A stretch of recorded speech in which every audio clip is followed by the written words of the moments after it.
Բարև ձեզ թանկագիններ։ Մենք շարունակում ենք մեր ուսումնասիրությունը թվոց գրքով։ Այսօր կխոսենք 31-րդ գլխի մասին, որտեղ տեսնում ենք Աստծո արդար դատաստանը եւ իր ժողովրդի մաքրագործումը։ Այս գլխում Աստված պատվիրում է Մովսեսին վրեժխնդիր լինել մադիանացիներից։ Հիշում եք նախորդ գլուխներում,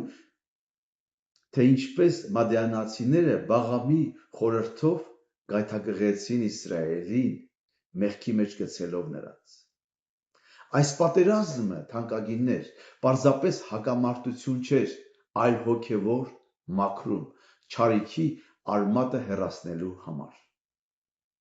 Որտեղ ենք մենք տեսնում Հիսուս Քրիստոսին այս գլխում։ Այս պատերազմի եւ հաղթանակի մեջ մենք տեսնում ենք մեր Փրկչի հզոր պատկերը։ Հիսուսը մեր հաղթական զորավարը։ Պատերազմի գնացին 12,000 ընտիր մարտիկներ։ Եվ զարմանալին այն է,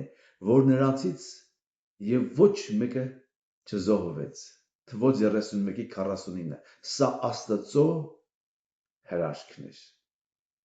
Հիսուսը մեր զորավարն է, ում առաջնորդությամբ մենք հաղթում ենք մեղքին եւ սատանային։ Նա այն զորավարն է, ով իր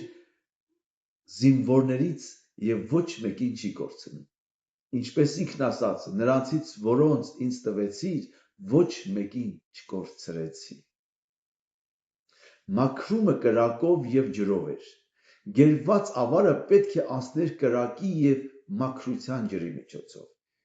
Ինչու, որպեսզի սրբվեր։ Թվոց 31:23-ը։ Սա պատկերն է այն մաքրության, որ Հիսուսը բերում է մեր կյանք։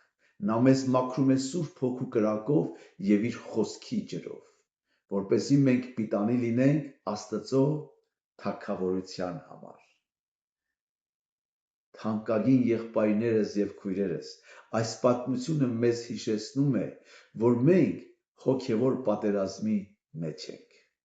Մեր թշնամին սատանան փորձում է մեզ գայթակղել եւ հեռացնել Աստծուց։ Փառտերոջը, որ մենք ունենք Հիսուս Քրիստոսին, ով արդեն հաղթել է աշխարհին եւ սատանային։ Մեր խնդիրն է հավատարիմ մնալ մեր զորավարին եւ թույլ տալ, որ նա մաքրի մեր կյանքը ամեն տեսակ մադիանական գայթակղություններից։ Ամեն։ Եկեք ավարտենք աղոթքով։ Տեր Հիսուս, շնորհակալ ենք, որ դու ես մեր հաղթանակը։ Խնդրում ենք, զորացրու մեզ մեր հոգևոր պայքարում եւ օգնի, որ միշտ հաղթող դուրս գանք քո շնորհիվ։ Մաքրիր մեր սրտերը քո Սուրբ Հոգով եւ առաջնորդիր մեզ սրբության ճանապարհով։ Փառք ես մեր անպարտելի զորավար Տեր Հիսուս Քրիստոս։ Ամեն։ Սիրելի եղբայրս եւ քույրես, եթե այս հոլովակը քաջալերեց քեզ, ուրիշների հետ էլ կիսվիր,